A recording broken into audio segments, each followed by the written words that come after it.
Hi, and welcome to the SaVeg podcast. I'm Rose, also known as Cheap Lazy Vegan on YouTube. And I'm Daniel, one of your favorite guest stars on Cheap Lazy Vegan's YouTube channel. We're two friends who love to talk about the latest trending topics. So get comfortable and join us while we give our SaVeg take on just about everything. Hello, everyone. It's Rose, and I am back with another episode of the SaVeg podcast. You guys, I do not have Daniel with me, as we've discussed, but it feels very, very weird. So if you guys don't know, my co-host, my beloved co-host / one of my BFFs, Daniel Davies, is actually in the UK at the moment. He is on vacation. He's on holiday, as the Brits like to call it. And so it's just me today. I apologize. I apologize in advance. I know that, you guys love our banter and you love Daniel a lot. So I'm sorry that he is not here, but we are here with a solo episode. But I am not alone, my friends, because we have my other friend, Red Wine, with me. So if you guys are not watching on YouTube, which you can if you want to. We do have a YouTube channel. It's called The SaVeg Podcast, where we post video versions of this podcast. And if you guys, want to see my face, if you want to see Daniel's pretty face when he's back, definitely check out our YouTube channel. And of course, if you are not subscribed yet to our Patreon, what are you waiting for? Join our Patreon family. It is patreon.com/The SaVeg Podcast. You get the episodes a week earlier than everyone else. So our Patreon listeners have already listened to this last week, okay? And you also get bonus episodes every month only for our Patreon subscribers. And of course, you can interact with us on a more personal level. You can request video ideas. You can request podcast episode ideas and things like that. So definitely check that out. Anyways, oh my God, this is so strange. Okay, listen. I am not a stranger to filming alone because obviously, if you guys don't know, I have a YouTube channel called Cheap Lazy Vegan where I do like vegan recipes and things like that. So I've filmed many, many times alone, but I've never done this podcast alone.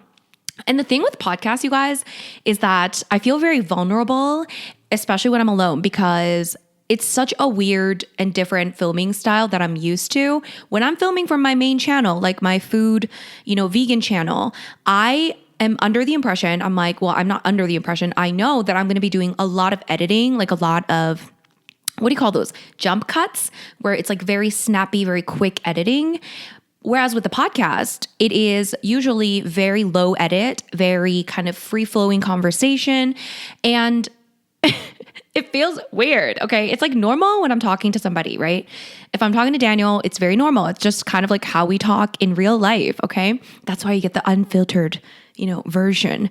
But when it's by myself, I feel very weird because I know that I'm not going to be editing this that much, but at the same time, that makes me feel very vulnerable because I'm used to like editing the crap out of every single video. I edit like all the ums and the like and the, By the way, why do we say and like so much? Like generally as a population, I feel like, especially in North America, North Americans, we love to say the and the like. I remember back in university, one of my professors, he was this old man. I was like, why are you not retired? Anyway, he was a very interesting old man. He was probably like, I swear he was probably at least in his 70s or 80s. And he really hated when anyone said or like or any of those sort of sentence continuing words. What are they called? Anyways, he really, really hated those. So anytime you would speak out, he would make you speak, okay? And anytime you would speak in front of the class, he would, make sure you were not saying or like or anything like that. And anytime you'd say it, I can't remember what he would say, but it was like embarrassing and awkward. And that's when, that's probably the first time I realized how often I said or like. And then of course, the second time was when I started doing YouTube and started editing my videos and realizing, oh my God, why do I sound so ditzy? Oh my God, why do I say like every single 2 seconds? And then of course with this podcast, especially because we don't really edit out all the likes and the ums. And I know some people were like commenting being like, oh my God, you say like and like way too much. Honestly, you guys, if you live in North America and if you recorded yourself speaking, I mean, actually, this is probably not true. I mean, some people probably just don't say like and that much. Maybe this is just where we grew up. I have no idea. But there's a high chance that you might say those words a lot. But yeah, I'm trying to teach myself not to, because I don't know. It's not, I mean, it's not horrible, but it definitely doesn't make me feel smart when I hear myself saying, and like, anyways. Lord, let me have a sip of my wine, you guys. Okay, I have been blabbering for 5 minutes. And here's the thing, I have to talk for the next 60 minutes by myself. Not that that's ever been an issue. Okay? But it feels vulnerable. Okay? Oh, you guys, wine. Anyways. Oh my God, you guys. So I have been off. We have been not doing this podcast for the entirety of June, which was actually so nice. Okay. Not going to lie. Not that we don't like doing this. Okay. But it was nice to have one thing off the plate, if that makes sense, because this is like relatively low effort for us, but it is a weekly thing. So we do have to record every week, and it is, time consuming. And of course we do our Patreon exclusives every month. So it is something we think about. It is something we, it is on our minds. Okay. So to have one thing off of the list was definitely helpful. I released my new ebook on my main, YouTube channel, my Cheap Lazy Vegan platform. Okay. I released a new ebook. Now I have 4 ebooks. That is crazy. Okay. So this is one of the first things I did. Listen, guys, if you ever, not that any of you guys, I mean, maybe some of you guys, if you guys ever want to do like an online business or something, or if you want to do like social media, specifically if you want to do like influencing, right? So like Instagram, YouTube, making content. One of the things, and I think one of the smartest things I did to make this basically a viable business for me was creating my own products, okay? Creating my own products, and I basically only sold ebooks. I mean, I did some merch here and there, and I might bring some merch back, but my main thing was making my own ebooks. And the reason why ebooks are so good, or like basically any sort of digital product that you can sell like in large quantities, that's always good. The reason why it's good is because you don't have to keep producing it. It doesn't have any overhead cost. And you are creating a product that can be distributed basically infinitely almost. And of course, you already have an audience, that follows you. And, you might have something important to say or something important to share. For me, recipes, a collection of recipes that I find really delicious and intriguing. That's what I decided to share. And that's one of the first things I did when I became a full-time YouTuber. That's what kind of propelled me into becoming actually a full-time YouTuber, because before that I was making money. I was doing videos and I was making money through sponsorships. But it wasn't until I released my first ebook that I called myself a full-time YouTuber, because that's the time when I finally made like a paycheck that was enough to call myself a full-time YouTuber. Anyways, random little, piece of information. Don't know who you guys are. Okay, if you guys are watching on YouTube, comment down below. Are you like, what do you do for a living? Okay, let me know. I want to get to know my audience. Here's the thing with podcasts, right? It is hard to get a feedback, right? In some ways, I like it because social media, YouTube, TikTok, oh God, TikTok especially, YouTube, Instagram, TikTok, all those things have the comments, available, and comment section can be a bit daunting. It's like a lot, right? And people have a lot of opinions about a lot of things. And it can be, I think I've talked about this many times before, but it's not a normal human experience to have so much one-sided feedback coming your way from people that you do not know. This is not a normal human experience, and it's not fun, right? So whilst it can be nice, of course, when you have nice comments and people being nice, it can be really lovely to have really great feedback. It can also be really disheartening to get negative feedback.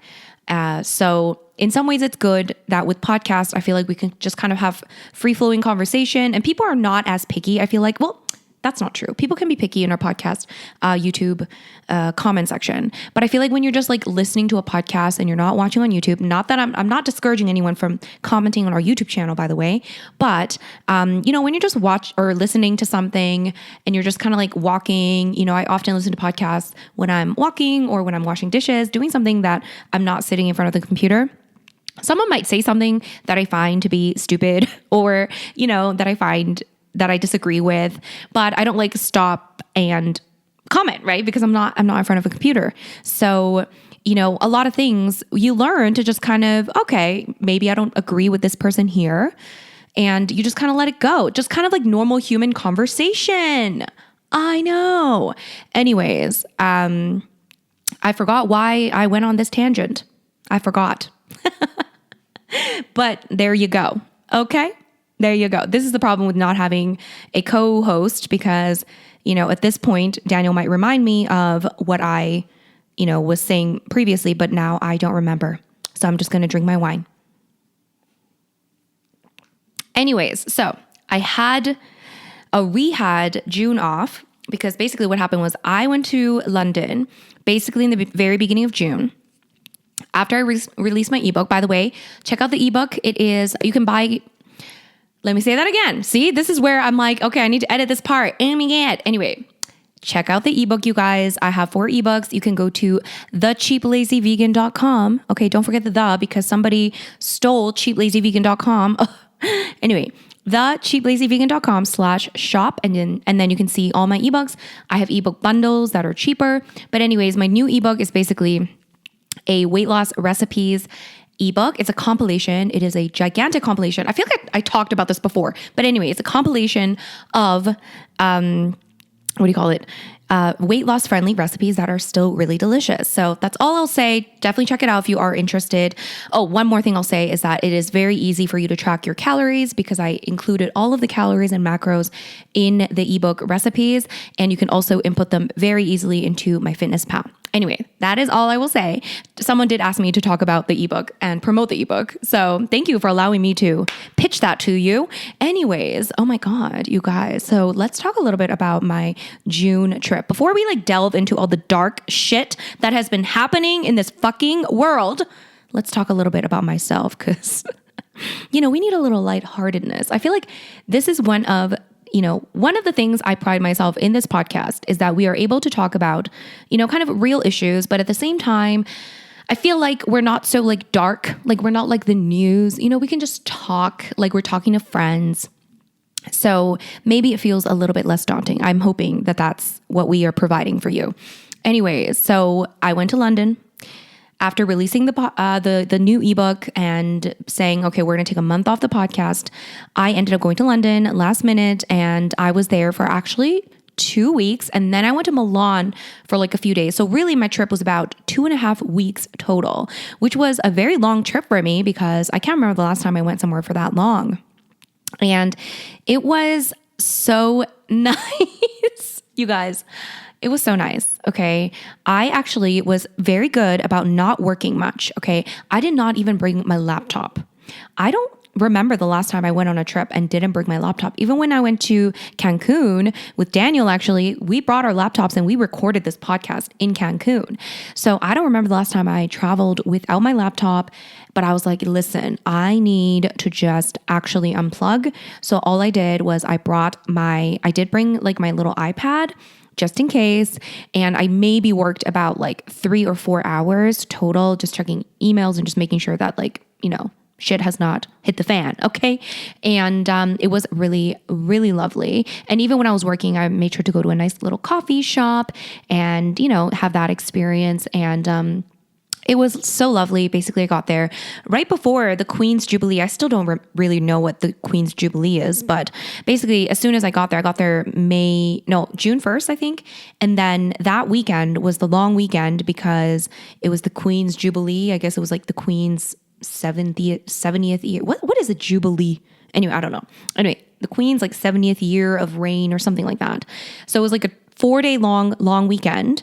So I was staying with my friend Christelle, who lives in a really nice little neighborhood. So she basically had the whole weekend off. So we did a lot of just drinking, talking, chilling, walking around London. It was so nice. And the weather was almost perfection. There were days when it was a little cloudy, but very, very little rain. And even on the cloudy days, it was kind of nice because it's just it's like London. You kind of just expect it to be a little bit cloudy. But most days were quite sunny and it's just so great to be back in London again. At first, it was weird, right? I got off the plane. I was so excited, okay? I had all the nostalgia. Okay, let's talk about nostalgia in a second, but I was so excited. I was like, oh my God, it has been 3 years at this point. I used to live there from 2014 to 2016. I moved back, and then every year I went back to London because it was kind of like a second home to me. It means a lot to me. London has a very special place in my heart. I started my Cheap Lazy Vegan YouTube channel in London. I met so many cool people in London. I became a vegan in London. I think I did the most growth in London. It was just such a transformative 2 years of my life. And then after that, yeah, when I came back, I went back in 2017, 2018, and 2019. And then, of course, 2020 is when COVID hit. So I actually did not go back to London since 2019. So then this year, it had been 3 years, my friends. 3 years, okay? Which I know, it's not even that long. And I'm so lucky and grateful that I have been able to go back basically every year. And and also so grateful that I went back this time. And it felt so strange. It was like I was having like reverse culture shock. Reverse culture shock. I don't know. It was very strange. But I got used to it very quickly. And before I knew it, I was like, wow, it feels like I've been here forever again. Like, it's so weird. I don't know. Just the concept of like being able to go from one place to a place like halfway across the world is also so strange to me. I don't know. What a time, if you think about that, like what a time to be alive. Now you're getting into my head, guys. Okay, these are the things I think about. So I get to London, you guys, and then, just drinking with my friends, having a great time. One thing that saddens me is that, all my friends that were in London are not necessarily in London anymore, but, I still have some close friends that live in London. So it felt really, really, really great to see them. And yeah, it felt, how do I say, London, I think I actually forgot. Okay. I forgot how much of a sensory overload London is, and basically any other big city, but like, oh my God, London is a sensory overload and a half. Everywhere you go, there are a million people. There is so much to look at. There's so much to see. There's so much you're hearing. There's like never a moment of like, well, there are some moments of like somewhat of peace, but most of the day, you'll just be surrounded by so much to see, so much to look at, and so much to listen to, so much to like buy, so much to, walk around in. I don't know, like just so much that I forgot. I live in a city where it's like the opposite. There's very little. I think I actually forgot. I think I actually forgot after being here in Calgary, Alberta, Canada for the last 3 years, just not really going anywhere. I think I got used to, not having such sensory overload. So I think at first I was like, it was actually very exciting, but also it was very overwhelming. I went to Camden, the second or third day I was in London, and it was on a weekend, of course, long weekend, Queen's Jubilee, all that. And guys, Camden on a long weekend, on a weekend in general, I forgot how busy and crazy it gets. And it was a lot. And I was like, oh my God, it's too much. It's too much. I can't deal with it. But after a few days, I got used to it. And I was like, ooh, I like it. Okay. I'm like a big sensory overload type of person. I love a sensory overload. Okay. Some people hate it. But yeah, I forgot how much there is to see and how exciting it is to just walk around the city. Okay. Just walking around the city. There's so much to see. There's so much to look at. So many people to watch. Okay. I learned the art of people watching. Okay. Not that I didn't know before, but this time I was like, oh my God, I'm just really enjoying myself. Just people watching. Anyways, let's talk about nostalgia. So because I truly feel like I am such a nostalgic human. Is that even a term? A person that really falls victim to nostalgia, almost to a fault, almost to a negative degree. It's like I don't want to say I live in the past. I feel like I have improved a lot from before. I think when I was early 20s or maybe even mid 20s, maybe even late 20s, I was very much, either reminiscing the past or looking forward to the future, not fully living in the present. But I think I learned a lot about, how important it is to really enjoy the present moment and not just always look forward to the future or reminisce about the past. I think I've done pretty good and not looking not that I don't look forward to the future, but I think I've done pretty good at, not delaying my happiness or satisfaction of life, be dictated by a potential future. So I think I'm good at that, but I definitely think I still look at my past, some of the experiences I've had with rose-colored lenses, if that makes sense. Now, I don't know if this is a good thing or a bad thing, and I would love to hear your thoughts.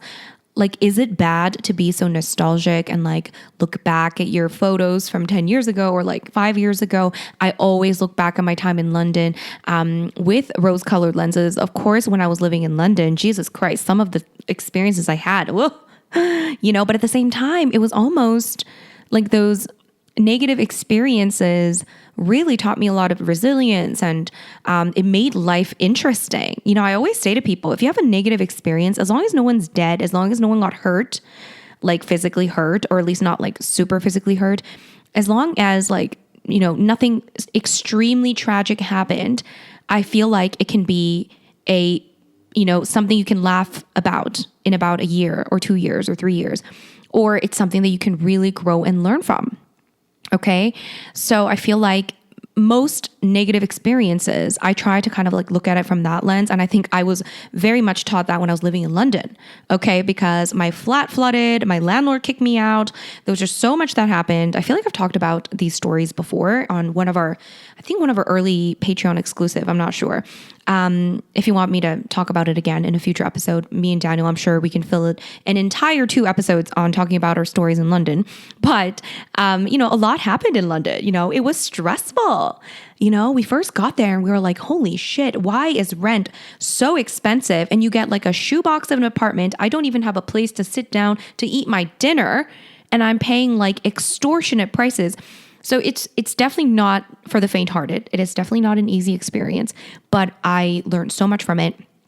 So I have, really fond memories of it at the end of the day, because again, this is another reminder. The fact that I look back at that experience, those 2 years, and all of the, negative things that may have happened in those 2 years, which a lot did happen. Like, one of the jobs I had, I really fucking hated my job. And I was like, oh my God, so stressed about it. It was probably the first time I had like some level of anxiety about a job. But now I still think I learned a lot from that job, and I don't have any regrets. I don't have any regrets. So that's a reminder. If something, if you're going through a stressful time right now, if you're dealing with something really, just stressful or annoying, or, had a bad day, or something really crazy happened to you that wasn't, a positive experience, maybe you can, turn it around and think, okay, in like a year or 2 years, I'll have a really crazy story to tell about this experience. Because I always tell people, if you have a good trip, like let's say you went on vacation, nothing bad happened, somebody, and then you come back and then somebody says, how was your vacation? You say, oh, it was great. But think about if something like really bad happened, like a monkey stole my wallet. You would have a story. Like a monkey actually did steal my wallet, I think, when I was in Bali. No, what did he steal? He definitely tried to steal my bag. Anyway, either way, you get a crazy story out of it, and you can tell it to people, and it makes you more interesting. Because if nothing went wrong on your trip, it's actually not interesting. Why is that? We don't want to hear about like all the good things that happened on your trip. We want to hear about all the negative shit, like all the bullshit that happened on your trip. Please tell me all the bad things that happened on your trip, because I don't really care how nice the sunset was in, fucking Greece. I don't care. Okay. I want to hear about your flight getting delayed and your hotel, fucking flooding or whatever the hell happened. Like, I want to hear all the fucking juicy drama, you guys. Okay. So anyways, that's one little takeaway. If you want to have a takeaway from this random ramble, the takeaway is if something negative happens, if you have a stressful situation ever, again, unless it was actually very tragic and very sad, other than those extreme situations, most of the time you will get over it. You will learn to appreciate those experiences in the future, and you will live to tell the tale, and it'll be very interesting. Anyways, so one thing, you guys, oh my God, I have to complain again. Okay, I know we complain about this like every single time, but I will not stop until this changes, okay? I will be an activist, okay? But I have to complain about car culture once again, because, oh my God, did I love walking around London, taking the tube. Yes, the tube is a bit stressful. Okay, it can be delayed. It can be a bit hot, and there definitely are better transit systems around the world. But oh my God, did I ever miss just that culture of everyone is just walking around everywhere, taking the tube, and just like not in a fucking car, my friends. Okay, I honestly, for the life of me, cannot understand why more people do not complain about this. It's like, here's the thing. When you live in North America, you get like, wherever you live, you get, very used to your environment and you think this is the norm, right? This is the only way to live. And then you do things based on whatever that norm is. So if the norm is you get a car when you turn 16, then that's what you do. You get a car when you turn 16, you drive everywhere, you meet at a fucking drive-through. Okay, you sit in a goddamn parking lot in the middle of a Walmart and you talk to your friends, you smoke weed or whatever the hell you do. And that's the norm. But God, like just walking around London and even walking around Milan. I'll talk to you guys about Milan in a bit. It just felt more me. Like I feel more me when I'm in Europe. It's weird. Not that I feel more me. I don't know how to describe it. I feel out of place everywhere. Let's be honest. Oh my God, you guys. Speaking of out of place, I saw TikTok and I forgot who this was. I'm so sorry. But this was like a while ago as well. But this woman was talking, I think she was a psychologist or like a counselor or something. And she was talking about the experiences immigrants have, right? Moving to another country. So you have the first generation immigrants. I think that's what it's called. Or no, you have the immigrants. Oh my gosh.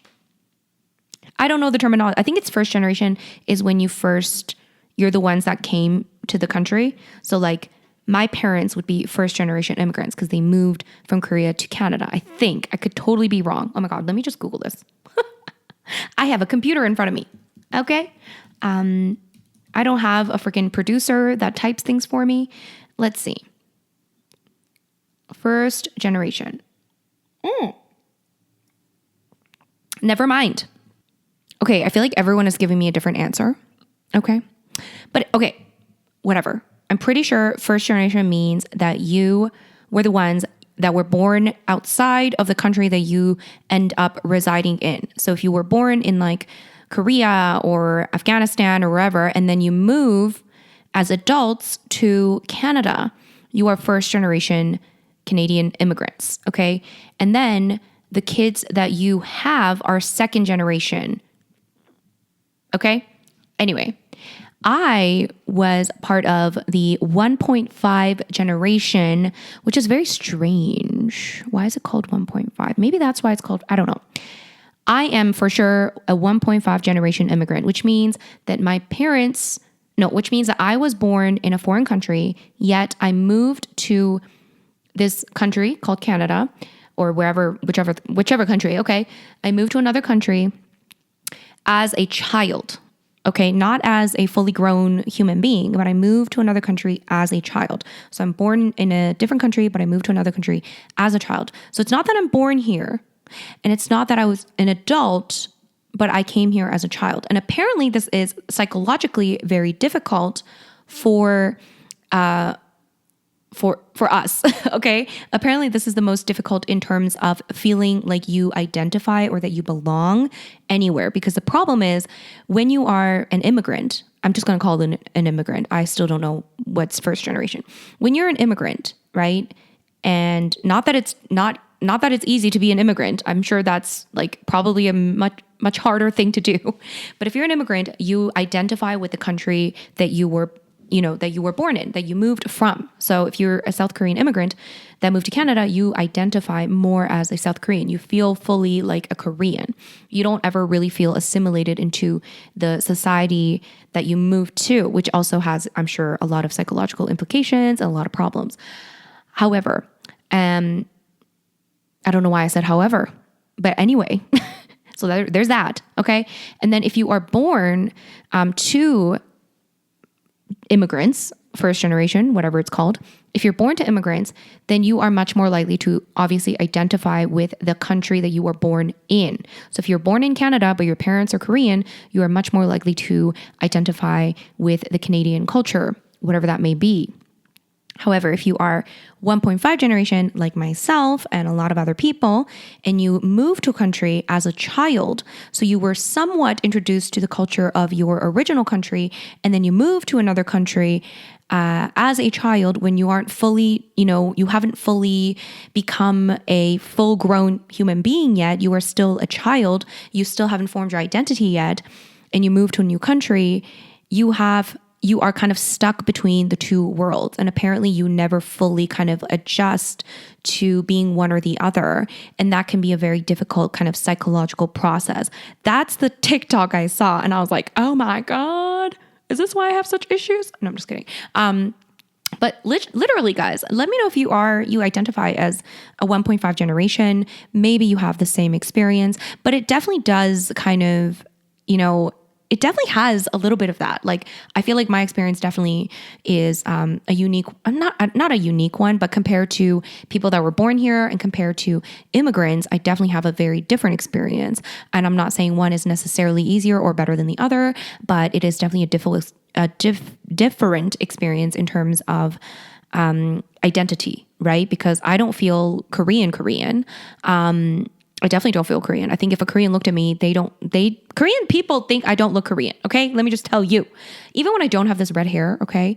If I have black hair and I go to Korea and even if I don't put on that much makeup, something about me gives away that I am not like a Korean. They might think I'm Korean, but they definitely know that I'm not like from Korea. There's something I'm giving off. Okay. And anytime, even if I'm on a flight going to Korea, people will still talk to me in English. Like the flight attendants that are Korean will talk to me in English, even though I am Korean. But obviously I look like I am not Korean or that I don't speak Korean. And I do speak Korean, but they will talk to me in English. I don't know what it is about me that gives away like I don't speak English or that I'm not Korean, but people get like surprised as well. People are surprised when I start speaking Korean or I tell them I'm Korean. People are like, you're Korean? Anyways. So again, I forgot why I'm talking about not belonging. Okay. Oh, I was talking about Europe and how I feel like there's so many things I just love about Europe where I feel like, oh my God, this is like this is my vibe. I feel like Europe is my vibe. You know what I'm saying? I'm so not vibing with car culture. This is where it came from. Car culture is so not my vibe. I'm sure you guys have heard me complain about this over and over again, but like I've never been into cars or like the idea. Like when I turned 16, I was like, oh my God, I need to get a car. I didn't get my license until I was 19, which is quite late for Canada. A lot of kids get it, at 16, 17, 18, whatever. And I just never really cared about car culture or like having a car. To me, a car is just getting from one place to the next. And if I can do it without, if I can do it without a car, I would rather do it without a car. And now more than ever, you guys, apparently with the rise of gas prices, I have not been like, I am so content with my decision not to have a car. If you don't know, I don't have a car. Okay. That is much of, I can't talk. My God. Okay. This is why I need to edit my videos. This is very much a conscious decision for me. I don't have a car. I have never had my own car. I know how to drive. I drive my parents' car sometimes, but I do not have a car. Okay. And I tend to keep it that way. And I think this is the reason I save a lot of money. I was able to save money from a young age because I never had car payments. And instead of having a car, I went to go travel. I went to Korea when I was a teenager. I would go to Korea like every 2 years. And then I lived abroad and all these other things. So I'm so not in tune with car culture. And what I love about Europe is the but like less car culture, less car dependency. And just walking around London, I was like, this is so my vibe. I just love that people can just, after work, they don't have to worry about a vehicle. They can just go out for a pint. Another thing I love about British culture, pop culture, guys, as unhealthy as it probably is. I just love it. It's so lively. I love that you can just like grab a pint and just stand outside of the pub. Even if there's no seats, guys, if there's no seats in the pub, you'll always see a group of people standing outside, especially in the summertime. London in the summertime, my Lord, sorry, I kind of have to burp a little bit, but that was a good timing. My Lord, guys, London in the summertime, especially in June, is perfection. It is so lively. Pubs are just packed with people, and you just grab a pint, you sit inside or outside, stand outside, and you just chill. And there's a neighborhood pub in every single little neighborhood where people just come and chill. You can bring your kids, you just like fucking get a pint. You don't get like super wasted. I mean, you can, and I'm sure there are a lot of people that do, but most of the time you just get a couple pints. And then, you might take a tube home or go to another pub. I mean, it's just fun. It's fun. Okay. And it's so nice that you don't have to think about, oh, who's going to be the designated driver? Who's going to drive? Oh my God, we have to drive all the way back from the suburbs. Like when I was like 18 and stuff, we would always have to find someone to drive us to downtown. Cause like all of our parents, we all lived in the suburbs. So we had to coordinate anytime we wanted to go clubbing. I don't even know how we fucking did it, to be honest. Okay. But like we had to coordinate going to the club. We'd be like, okay, who's driving? And then you'd have to pregame, as you're going there in the car or something.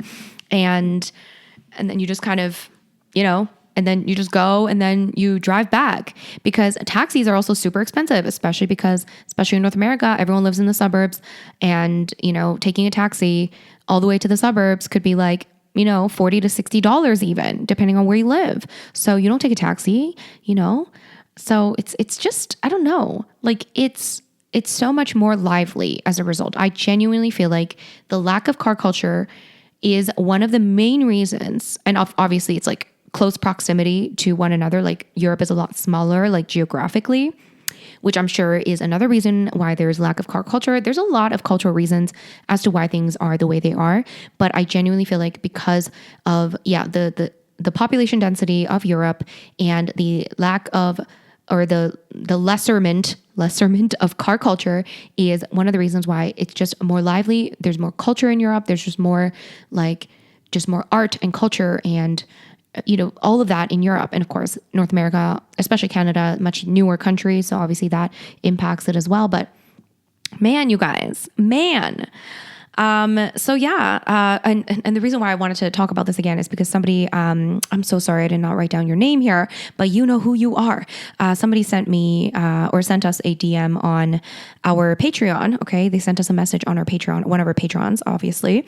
And, she said something along the lines of how, when she's watching true crime, she noticed that cars are often involved in transporting murder and abduction victims because they offer a lot of speed and privacy. Do you think getting rid of cars and switching entirely to public transportation would make it harder for people to be abducted and murdered? I was like, wow. Here's the thing, you guys. What I've learned about life is that you don't realize how little things, or things that seem little in society, like decisions that we make about where, certain buildings go, decisions we make about how big our highways are going to be, the city infrastructure, and the way that we kind of shift our culture and the things that we do as humans has a huge impact on so many factors that we don't even realize, right? So I do believe, not that, switching to public transportation would completely reduce crime, murder, abduction, all that. But I truly do believe that, it can help. I feel like it can, because, think about like serial killers. Think about like so many horrible crimes that people do and how often cars are actually involved. I didn't even think about this until I read this message. I was like, holy shit. Okay. Another reason to hate car culture. Like fucking murder, bitch. Okay. Like literally it's another reason to hate car culture. Think about like Ted Bundy. Okay. He was like he was like trying to like, what did he do? He had this like, brown car, and he was like abducting victims into his car all the time. And I'm sure you can name so many other, murderers or serial killers that do the same thing or that did the same thing. So like, I feel like you're right. It's just harder to hide as well if you don't have a car or if you live in a place. Again, I think it's also because of, being in close proximity to one another. Like if you think about Europe, people are just like, there's just more people around. So I feel like it might be a lot harder to get away with like, being a murderer and an abductor and a kidnapper. I'm not saying it's impossible. I'm sure there are, but it is probably a lot harder. Like in big countries like Canada, US, I feel like it's probably a lot easier, especially when you have lots of vehicles, lots of cars, and people just living their own independent lives. That's another thing, right? Like when you have really serious car culture, people just go from one place to the next. Like you just go from A to B, right? You just go from your home to your work, and then your work to home, and maybe you go to a friend's house, whatever. But there's very little like mingling outside of that. There's very little like walking around, seeing people outside of your maybe social circle or work circle. You don't get to walk around a city and just view everything that's happening. You don't get to walk into like a little store and like, see what kind of things are being sold and bought in this store. You don't get to see, the reality of the streets and like, are there homeless people on this street? Are there not? You can empathize more. You can see people more. You can talk to people. You can interact with people more potentially. I know I'm romanticizing lack of car culture, but like it's kind of true. You know what I mean? Like it's kind of true. Okay. And I also saw like one of the really great YouTube channels that I fell into a rabbit hole once watching. It's called Not Your Bike. Oh my God, what is it called? No, that is not it. Not Just Bikes, close enough. So it's called Not Just Bikes. And basically this channel is very much about like urban planning and talks a lot about this very topic, which is like car culture, or car dependent culture, I should say. Car dependent culture. There's nothing wrong with cars. I'm not saying, I've obviously ridden in cars. I drive a car. I know how to drive a car. I have a license, all that stuff.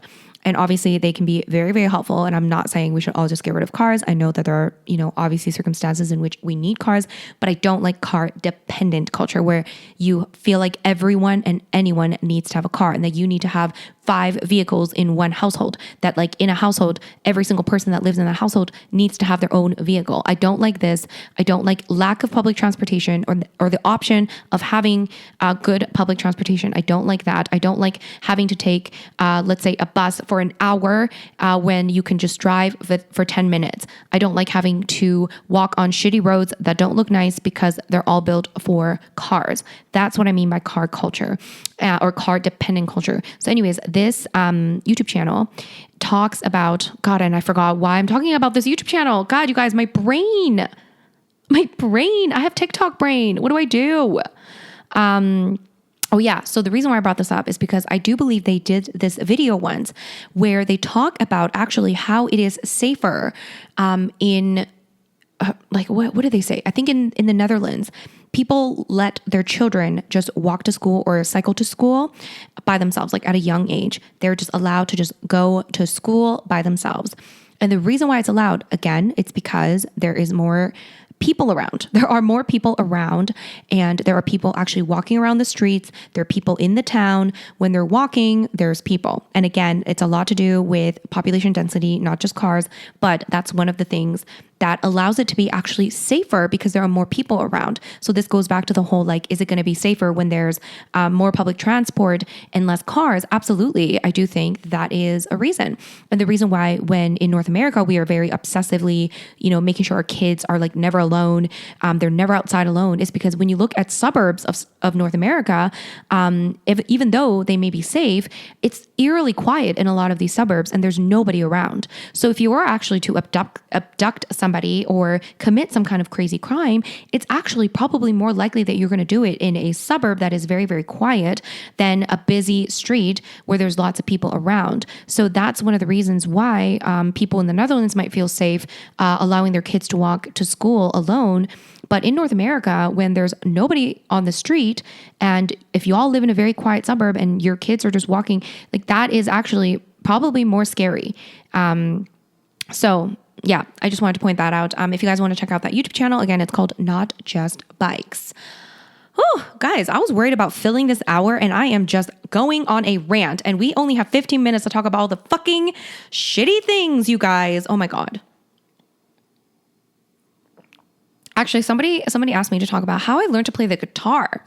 I was asked, guys, I only have half a glass of wine and I'm already tongue-tied. Anyways, I was asked about how I learned to play the guitar. I'll tell you my little guitar story. So I when I was when I was a teenager, I wanted to be a singer. Yes, that was like my dream. I know. I wanted to be, well, first I wanted to be a K-pop star.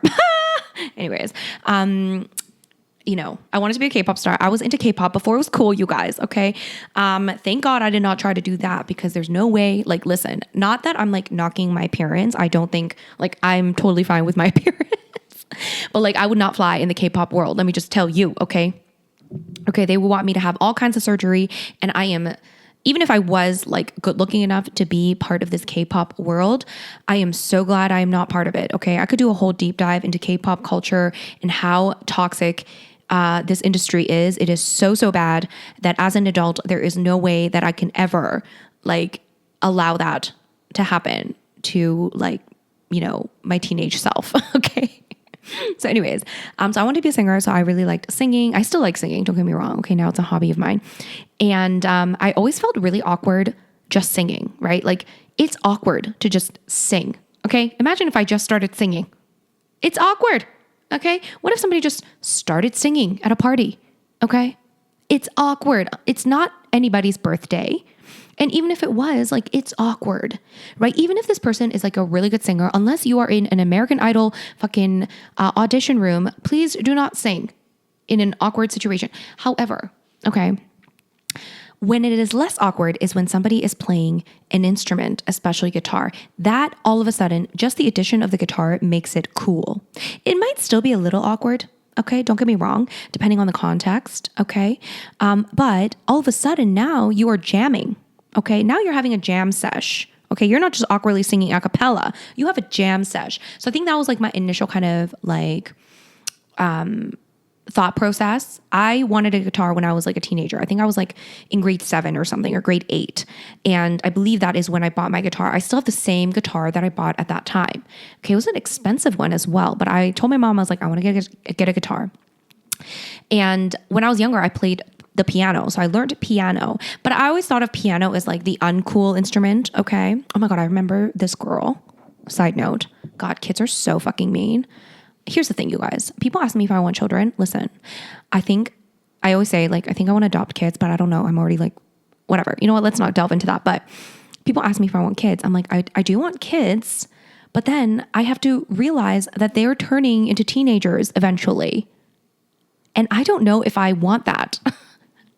Listen, you guys, I seriously don't know how parents make it through their kids being teenagers. Like, please tell me, because even the nicest teenager, I feel like would be awful. Like, I'm sorry. I was awful. I feel like, and I wasn't even that bad.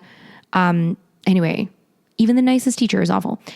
Anyway, forgot why I said this again, but so I wanted to, I played piano when I was a kid.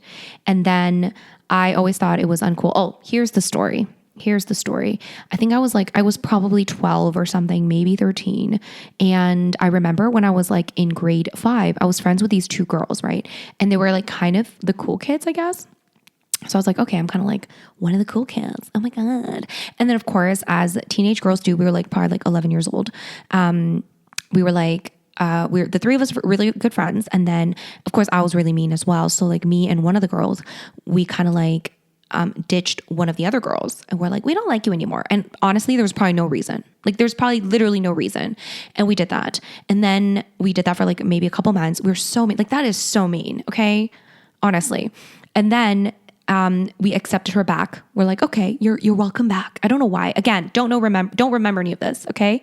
I was awful. So then she came back. And then of course, those 2, I should have known, right? Those 2 decided to ditch me. I know, those bitches, but I did it first. So honestly, like I was probably asking for it. Anyways, so I got ditched.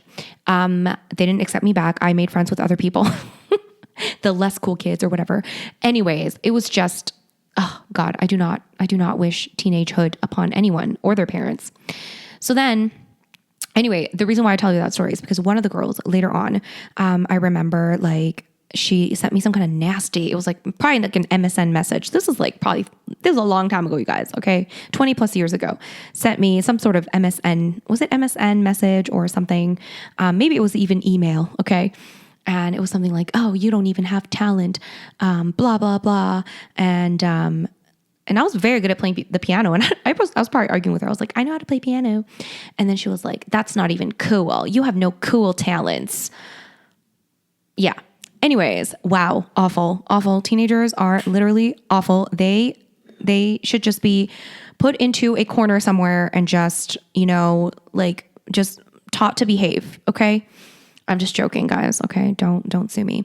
Anyways, so that got into my head. I'm pretty sure that was part of it. But of course, I mean, we all know, like, it is kind of true. Like, piano is one of those things that, as a teenager, you can't appreciate as much. I think it's something you can really very much appreciate when you are older. Like, there's nothing sexier than a man that is great at playing piano. Like, oh my God.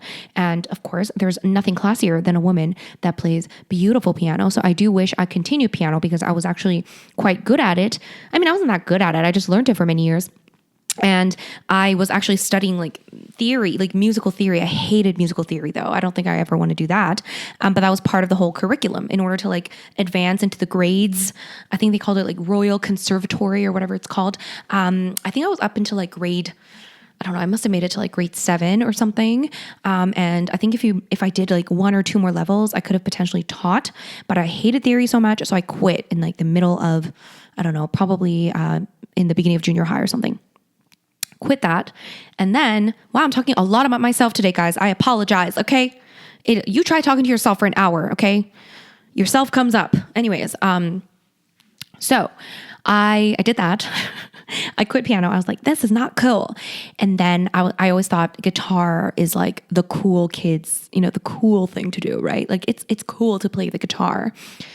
So I think that was like my mindset. I just wanted to sing without being awkward and be like a cool person that plays the guitar. So I got a guitar and I think I don't even know if I did lessons initially. I think for a while I just was like, I'm going to just teach myself. And I barely touched it, of course. And then I think when a couple years after having the guitar, I was like, okay, I should probably take like some kind of lesson. So I took like maybe 2 months lesson. This guy with like really long hair. Anyways, bless him. And I think one of the first songs I learned to play was like, knock, knock, knocking on heaven's door. Wow. So depressing. I don't know why I learned that, but that was one of the first songs.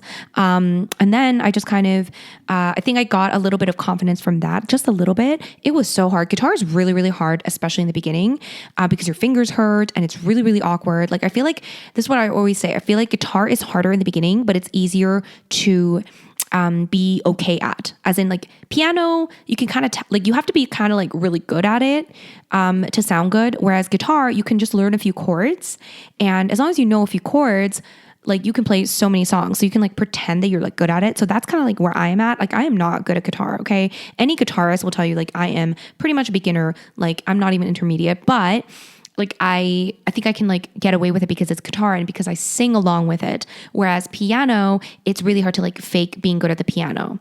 That's my perspective. Unless, of course, you're singing along with the piano and just playing like small chords. But yeah, guitar is like easier to kind of like fake being like a good guitarist. Anyway, so that's kind of like what I got into. And then, of course, I started learning a little bit more alone. Like, I learned how to play like Officially Missing You on the guitar, like with the tabs. I started learning like different little songs. With the guitar, all you have to do really is to learn like literally 4 chords: G, C, D, and A something. I don't know. You literally need to know like 4 chords and you can play so many different songs. Okay. It's very, very, very nice. So I still like to play it. I don't play it as much as I want to. I want to practice more. But yeah, there's that. That's the guitar question. Now, guys, we do have to talk about, of course, the news. I know I've been just kind of talking about random things, and it was kind of nice actually to kind of like be in my own little corner. But oh my God, it's already like almost an hour. What the hell's going on? Clearly, I don't need Daniel, so should we just get rid of him? No, just kidding, guys. Guys, we love Daniel. I know you love Daniel. You don't want to get rid of Daniel. Some people ask me to spill tea about Daniel, and I also joked about, I'm like, I'm going to spill some tea. Listen, guys, Daniel is actually one of the nicest people, and he is literally, the way you see him here is basically how he is, except he's a little bit more crazy in person. He's more like, he is even more fun in person, and he's more likable, I'm sure, in person. Not that he's not likable on camera, but he is just lovely. There's really nothing bad to say, honestly. And we truly cannot stop talking. Like, we will literally record the podcast and then we will have wine and talk for like a few hours after. I don't know why we have so much to talk about, but we will just talk and talk and talk. We will meet up for walks and talk and talk and talk. So yeah, he's not going anywhere. He's coming back very, very soon. So we do have to talk about, of course, the tragedy that happened in the United States while we were taking our little lovely break, which was that Roe v. Wade was, of course, as we were predicting, unfortunately overturned. I'm sure you guys know what it is, but just in case you don't, Roe v. Wade was basically the protection clause. I don't know if I'm articulating this correctly, so do correct me if I am articulating this wrongly, but Roe v. Wade was a protection clause that provided a federal level of protection in the United States of America for women to have abortions, safe and legal abortions. Now, that doesn't mean that it was completely legal in all levels all over America. That meant that it was, I think it was first trimester, there was no question. I think you had to provide safe abortions. And then afterwards, it became a little bit more dependent on the state. So, but that was the protection. That was the federal right to abortion that women had. And now it has it has been overturned essentially.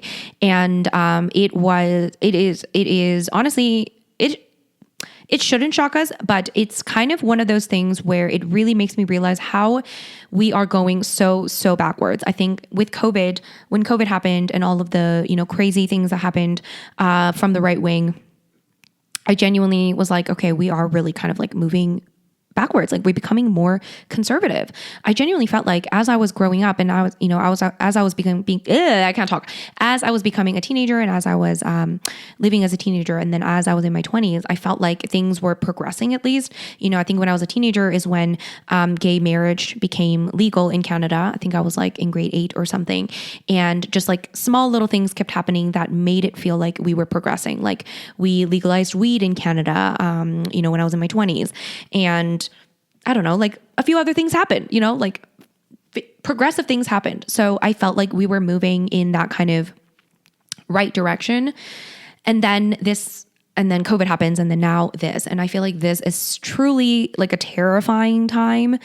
I know we've talked about this so many times before, on this podcast, but the fact that it's actually been overturned is so fucking scary. And I genuinely feel like there should be riots all over the United States right now. I don't know if there are.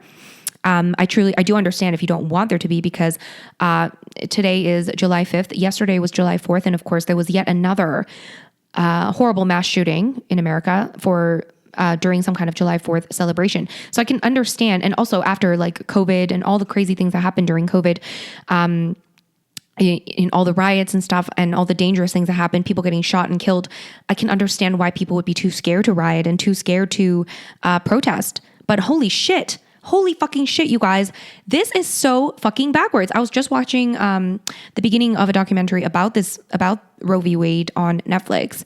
And I think they said that they started talking about this, or they legalized abortion, I think sometime in the 70s or something like that.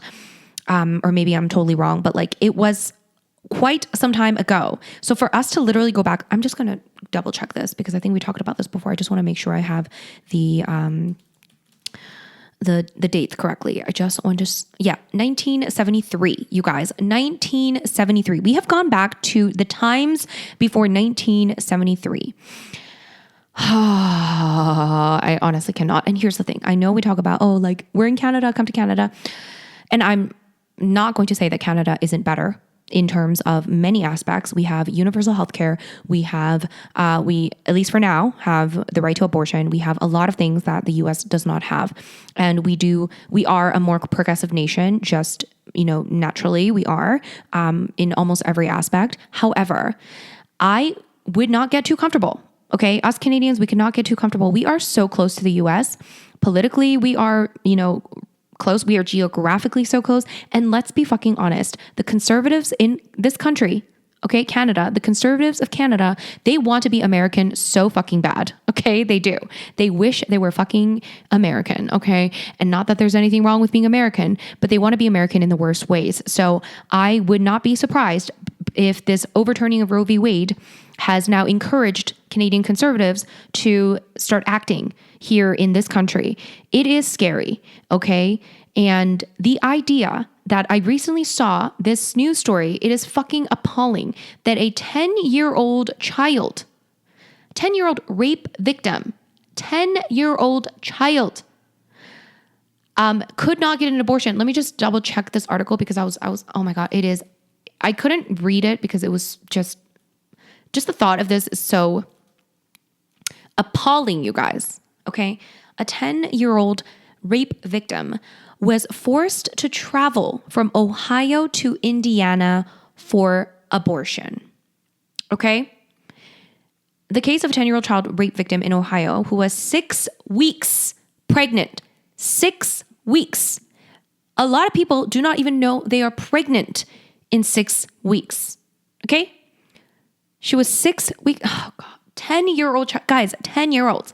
10-year-old child was 6 weeks pregnant, ineligible for an abortion in her own state, was forced to travel to Indiana, okay, for the procedure. The story of the girl came to light 3 days after the court overturned a nationwide right to terminate pregnancy. And Ohio's 6-week trigger ban came into effect. So I guess that means after 6 weeks, too bad, so sad for you. You better have a fucking child when you are already a child. So anyways, it is absolutely fucking crazy, you guys. It is absolutely fucking crazy. Okay. 10-year-old child. Okay. You are going to force a 10-year-old child to have a child. What the fuck is wrong with this fucking world right now? Anyways, so people cannot stop talking about this. I know this happened weeks ago, but I will not stop talking about it because it is so fucking disgusting.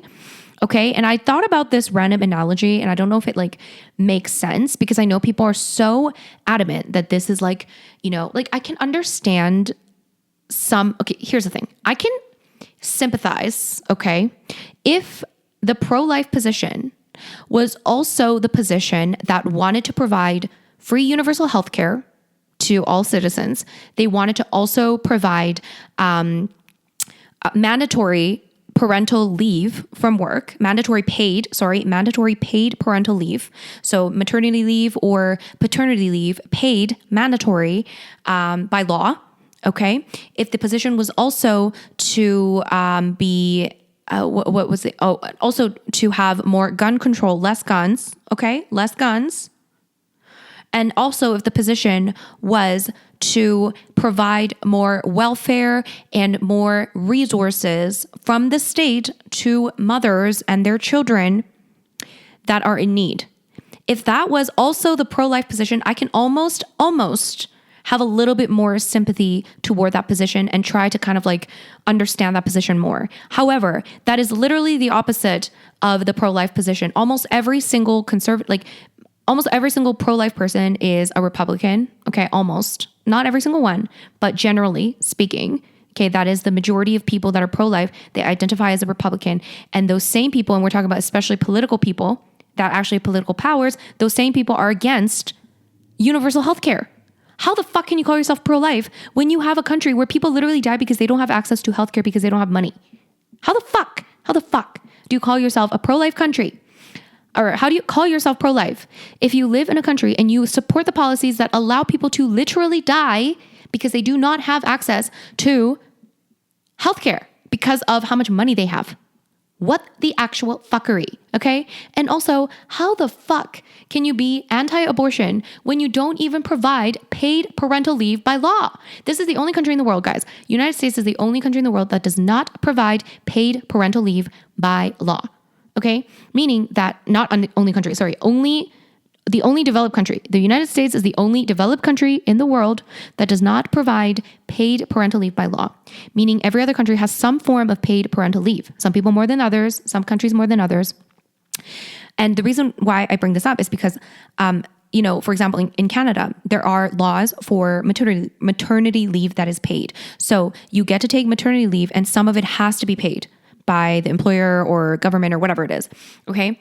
So the employer has to provide some level of paid parental leave, I believe. Okay. I don't know the exact laws around it, but that is the same with every other developed country. Okay. Meaning that the employer does not have a choice. Like they do have to like provide you that kind of, paid parental leave. Okay. So, but if you're in the States and you work full time and you don't have an employer that provides you paid parental leave, you cannot get paid if you take time off to have a child and take care of this child, this baby that has just been born. So, and the problem is a lot of times the employers that offer the paid parental leave, because a lot of employers do offer it, even if it's not mandatory by law, right? Some employers do offer it, but oftentimes the jobs that offer these benefits are jobs that are already a little bit more higher paying, right? Like they tend to be a little bit more of the white collar jobs or the office jobs where you get like a benefits package, right? Correct me if I'm wrong, but it's more rare, okay, to see jobs that are like, day to day, like maybe you're like a server, or you work at a coffee shop, or you work at like you work as a janitor. I don't know, like you work more like hourly wage jobs. You are less likely to have those kind of paid benefits, right? So, and these are less paying jobs, generally speaking. So the problem is the people that are being paid less do not have those same benefits as people that are being paid more, generally speaking. And these are the people that need money more when they have a child. So when they have a child, they need to still make money. But if they take time off to have this child and raise this baby, they don't get paid by law because it's not required by law and their employer might not pay it. And then what are they supposed to fucking do? And childcare is also fucking expensive. And it's the same people that call themselves pro-life that don't want to also give affordable, if not like, subsidized childcare. Oh, but like you shouldn't have had a baby if you like can't take care of the baby. How is that the baby's fault? Okay. You're pro-life, right? Like the baby is not at fault for the choices of the parent. If you force women that cannot afford to have a baby to have babies in a country where the foster system is already overrun, if you force women to have babies that cannot afford to have a baby, okay, you are now responsible. You are now responsible for that baby. You as a society, you are now responsible for that baby. It is not up to the parent because you've now forced the parent to have this baby. It is not the baby's fault the baby was born, okay? It is not the baby's fault, no matter what circumstance. The baby did not choose to be born, okay? But now the baby is born. If the parent is a drug addict, it is not the baby's fault. If the parent cannot take care of the baby, it is not the baby's fault. It is the fault, or it is the responsibility of the society. This is why they say it takes a village to raise a child. You do not live independently of each other. We all live as a society. We all live as part of a society. We help each other in a society. We help babies. We help children. I'm all for programs that help struggling mothers, that help struggling people in general. I'm all for programs that provide benefits to struggling people, especially people with children that can't take care of the children. Because again, the children should not be punished for being born into, whatever circumstance that they were born into. It is not their fault. So why are people, like, it gets me so fucking upset because how do you not care at all about the children that you are forcing to be put onto this earth because you care so much about the fucking fetus? I seriously cannot understand. Like, I haven't heard people actually make a sound like rebuttal to this. Like, explain to me why you think the child should be born and then now it is not your responsibility. It is now the full responsibility of the parent. The parent was trying to do the right thing. Okay. If they can't take care of a child, the best thing to do is to either not have the child or put the child up for adoption. For whatever circumstance, they may not be able to put the child up for adoption. There are many, many reasons why that cannot be the case. Okay. Especially if the child is 10 years old and is having a child. Okay. So like, I just will never understand how people can care so little about the people that are actually already on this fucking earth. Okay. You religious people that say you're fucking religious. Okay, that you don't want to kill the fucking fetus, but you don't want public health care. But you don't want any sort of regulations on guns. Okay. But you don't want to have any of your tax dollars, God forbid, any of your fucking tax dollars go to helping any fucking children that are actually fucking here on this planet. Okay. That you don't want to pay for a child's lunch, that you don't want to pay for a child to get a nice home, to have their parents be with them every day, to take care of them and not have to send them to overpriced daycare, which they cannot afford. Okay. God, how do people buy this argument? I do not fucking understand. How can people continue to buy this argument? Anyways, you guys, honestly, I feel like people need to, I don't know what the answer is. I feel like there should be riots. Like, I genuinely feel like there needs to be riots across the United States right now. It is so fucking depressing. It is so fucking heartbreaking. I genuinely cannot believe this is happening. And might I remind you that making abortions illegal does not prevent abortions. Making abortions illegal does not prevent abortions. I'm probably going to finish watching that documentary. I think it's called Overturning Roe V Wade or something like that on Netflix. And they do interview people from both sides. Okay. But I mean, I'm just going to say, like, some of the shit that the early feminists of the 1970s did, goddamn fucking hell, like, it is amazing what they did. And it is so sad to see it being turned around. Just imagine being in the 70s and fighting for abortion, like how difficult that would have been for women, but fighting for their reproductive rights, like, holy fucking shit. Like, they are badass. Okay. They are fucking badass. And I'm so sad that it is being literally turned around. Like, I can't believe this. It's something we took for granted, for sure, especially in Canada. Like, I never even thought of a day that this would happen. But it did. And apparently they've been chipping away at it for the last few years. So it's not, maybe it shouldn't be a surprise, but like, we didn't notice it maybe. But you know, it's really a reason to riot. If there's ever been a time to riot, it is right now. Because here's the thing, like, there are so many trickle down effects. It's not even just about, like, it is of course 100% about the woman. Okay. It is about the woman and her body and her right to choose. Oh, let me tell you this analogy, and like, let me know if this analogy makes any sense to you, because I'm like, okay, it's very difficult to make an analogy about abortion because it is such a, how do I say? It is such a unique sort of discussion, right? It's such a unique situation that it is very difficult to have an analogy that makes sense. Because you can't just be like, oh, can you just murder somebody that's just standing there?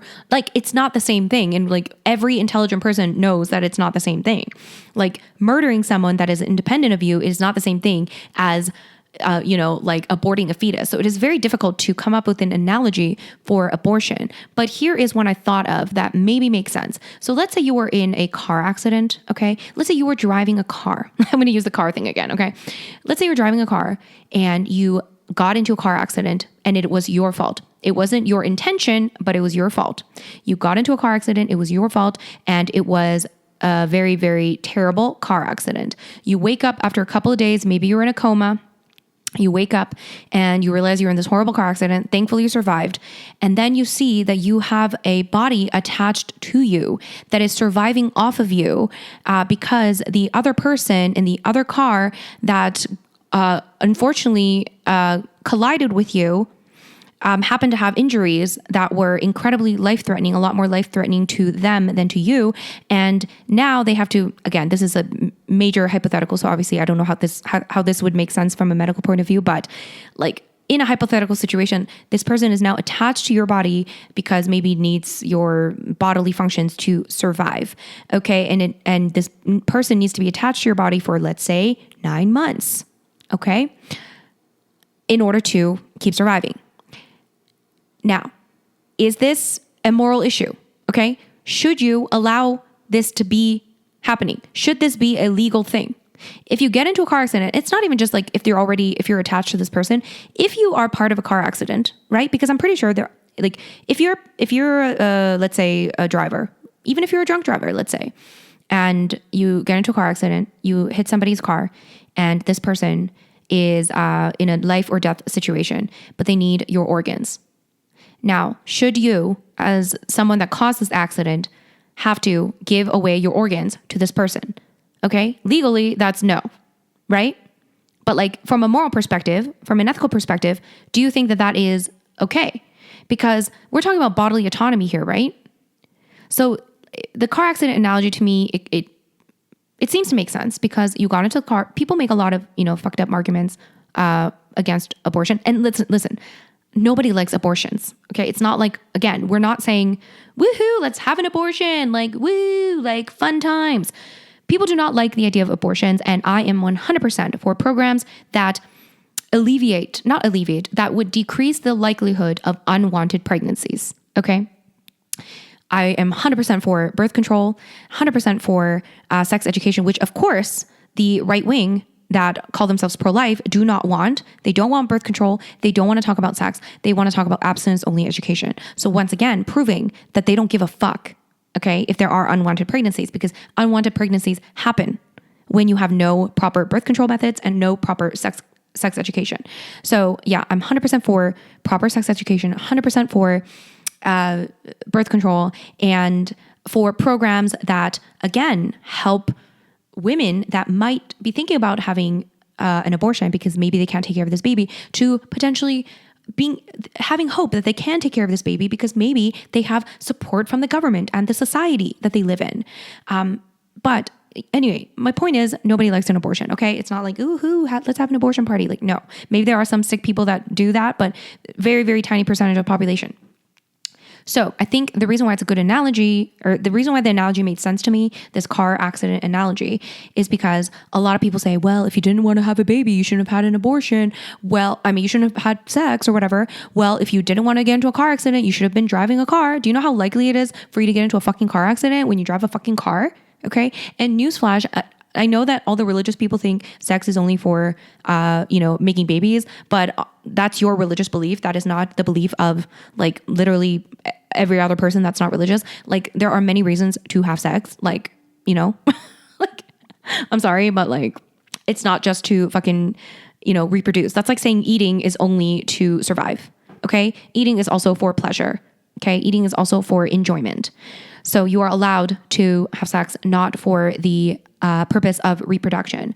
So you are also allowed to drive a car, not for the purpose of getting into a fucking accident. So anyways, you drive a car with the knowledge that you might get into an accident, but you drove a car anyway. So it's your fault that you drove a car, right? So, and then this person got hurt because of you. There you go. Another thing that happened because of your actions, right? Even if it was an accident, it wasn't intentional. It was still your actions. You're being a little bit reckless. Maybe you looked a little, you didn't shoulder check enough. Maybe you were driving a little bit too fast. Who knows? Either way, this person got hurt because of you and your, mistake in your car. And then this person is now reliant on your body to survive.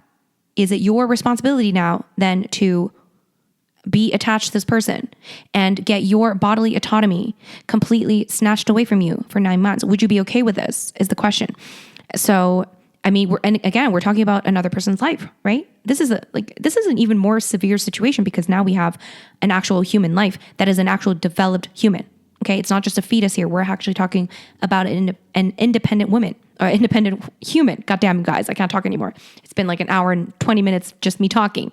But yeah, let me know what you think of this analogy because, if you're truly pro-life and if you truly want to, live the consequences of your actions, okay, then you would be fine with having your body attached to another person's body to make sure that body survives. What's 9 months, right? Isn't this what people say? What is 9 months? See this as an opportunity to save a life. What is 9 months to you when you can save somebody's life? Okay, what is 9 months? It was your fault. You hit this person, so now you should be legally bound to this person's body for 9 months. Even though it was an accident, you didn't mean to cause harm, but now you are getting your bodily autonomy snatched away because you're pro-life, right? Anyways, I don't know if that's, again, not the perfect analogy, but it's still an analogy nonetheless. And I think I will have to leave you guys here. Okay. I barely had time to drink my wine because apparently I can't shut the fuck up by myself. Guys, keep talking about Roe V Wade. It is absolutely crazy. And the scary thing is I keep talking about this because I haven't talked to you for like a month. Okay. Give me a break. Maybe this be a 2-hour episode. Anyway, no. the reason why I want to talk about this so bad, because another really scary thing about this whole Roe v. Wade thing is that they are saying now that the fucking Supreme Court now wants to potentially look at banning same-sex marriage and what was the other thing? And sodomy? Like, what the fucking shit fuck? If you don't know what sodomy is, you can look it up, but same-sex marriage, you guys, I mean, it wouldn't surprise me because honestly, Roe v. Wade happened in 1970s. So like, you know, the fact that same-sex marriage, you know, is on the table is not surprising, right? It's not surprising. Ridiculous. It's ridiculous. These are the same groups of individuals. Again, like hypocrisy is literally just rampant in the right-wing people, okay? Same people that say they're pro-life are also pro-death penalty also. Okay, pro-life, pro-death penalty, also pro not giving children food and welfare and money to survive. The same people that don't want free healthcare, but also the same people that tell themselves or tell people that they are about being free. Okay, they believe in freedom. Okay, they believe in freedom so much that they did not even want to wear a fucking mask on their goddamn face because of a worldwide fucking contagious virus.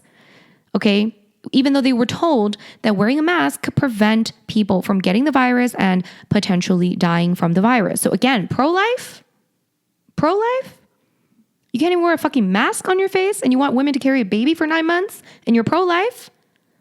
But it's the same people that want freedom so fucking bad, you guys. The same people that want freedom so bad that they want to control what you do in the bedroom. They want to control who you get married to. Okay? Gay marriage. They are going to try to touch gay marriage. They already passed the abortion bill. It would not surprise me, people. Okay? There needs to be some serious protests going on. There needs to be something happening because it is literally Gilead right now. Okay. If you watch Handmaid's Tale, Gilead is the land that America becomes in Handmaid's Tale, which goes backwards in time. And basically women become, sex slaves essentially. And it's literally Gilead. It's becoming Gilead. So yeah, they're going to try to ban gay marriage. They're going to try to ban, probably all kinds of things. And turn this into a completely religious, authoritarian country. Anyways, sorry to end on such a... oh no, I'm supposed to say this. And on that positive note,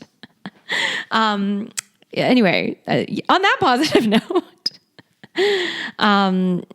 sorry to end on such a negative way, but I can't help it, guys. Like, I had to talk about this, right? Like, it's not something I can just be like, let's not talk about it. Okay. Sometimes I wish, like a little part of me wishes that I didn't care about these things. Like, I know that sounds bad, but sometimes it stresses me out. You know, these world issues. My dad used to say, a lot of people feel bad for like the village idiot. I guess like back in the day in like Korea and stuff, and I'm sure a lot of other places, they always had like what they called the village idiot, where there was like a guy that was a little bit, on the village idiot sounds really mean, but like, you know what I mean? Like a little bit on the intellectually deficient side. And maybe they were like less intellectually developed. And he said, my dad was like, you feel bad for these people, but at the same time, you look at them and they are like the happiest people. Because they're just kind of happy to be there. They're happy to be around. They're happy to just live life day by day. Basically it was his version of saying ignorance is bliss. And sometimes I think ignorance might be bliss, but at the same time, goddamn, like we can't really stay ignorant. Okay. Anyway, you guys take care of yourselves. Okay. World is overwhelming. This morning I was feeling very overwhelmed with, workload and all kinds of things. And I had to Google like how to feel less overwhelmed. There's too much to do. I was having like an episode of, I have too much to do that I don't want to do anything.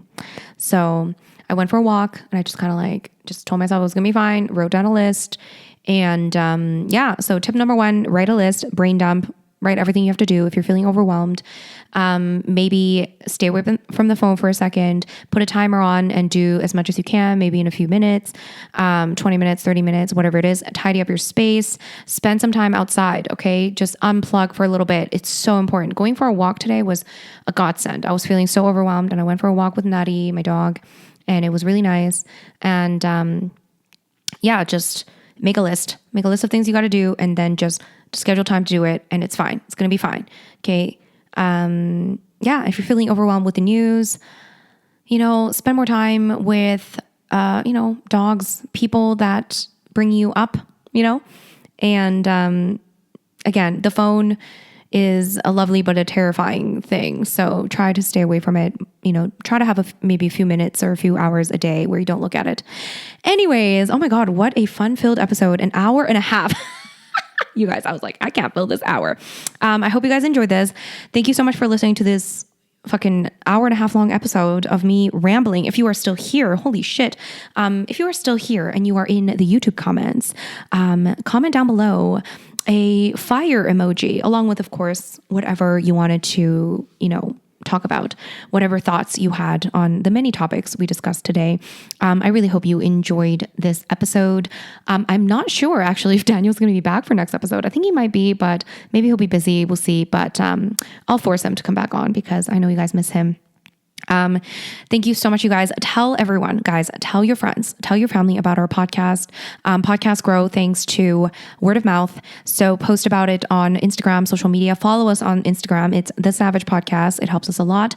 And of course, like us on all of the platforms that you're listening to us on.